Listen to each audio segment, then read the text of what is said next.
I woke up to silence. No footsteps, no laughter, no nervous chatter of parents fussing over details. Only one thing waited on my nightstand, a letter in my sister's handwriting.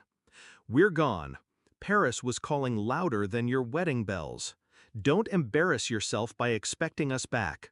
I told Mom and Dad it wasn't worth attending a marriage doomed to mediocrity." Her cruelty wasn't sharp, it was surgical. I could almost see her smile as she wrote it. She wanted me small, abandoned, humiliated. She thought I would break. She thought wrong. I grew up in her shadow. She was the golden daughter, the one my parents paraded in front of relatives. And I, the quieter one, learned early that silence wasn't weakness. Silence was storage. Every insult, every dismissal, I stored it. Still, when she held my hand as children, I believed she loved me. That's what made it sting deeper. Betrayal only hurts when it comes from someone you once trusted. But I didn't crumble when I read that letter. I folded it neatly and placed it in my purse, like evidence. Because I had something she didn't know. When I met him, my groom, he wasn't a man of wealth, or so everyone assumed. He wore plain shirts, drove his own car, lived like anyone else. My sister sneered at him every chance she got. "He's average," she'd whisper to my mother. "She'll settle for less, as always." But she never looked closer. She never saw the subtle marks of upbringing, his posture, his education, the quiet confidence that doesn't come cheap. I did. And I knew the truth long before she tried to erase me with a plane ticket to Paris. His family didn't just have money. They had empires. Old wealth, the kind that doesn't scream, it whispers. The kind that could buy the city she fled to, brick by brick. She thought she left me with nothing. She actually cleared the stage for me. The ceremony began. Cameras, lights, whispers filling the air. Not just a wedding, broadcasted live. A family this powerful doesn't hide their celebrations. As I walked down the aisle, my hand steady in his, I knew somewhere in Paris my sister's arrogance was cracking. And then it came. My phone buzzing again and again, like a wasp desperate to sting. Her name flashing across the screen. 10 calls, 20, 30. She was watching. She had to be. Maybe in a hotel room with our parents beside her, realizing too late what they had traded me for. I didn't answer. Silence can scream louder than words. The calls didn't stop after the ceremony. They grew frantic. Texts poured in. "Why didn't you tell me?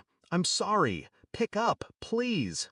I read every word, my lips curving into something that wasn't quite a smile. It was satisfaction.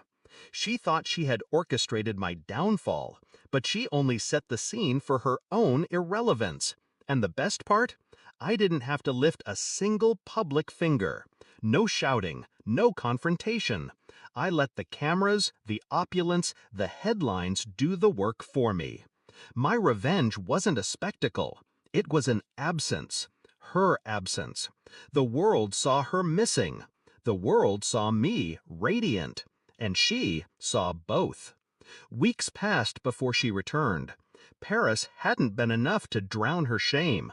She walked into our parents' house with forced cheer, but I noticed the crack in her voice. She asked to see me. I let her wait.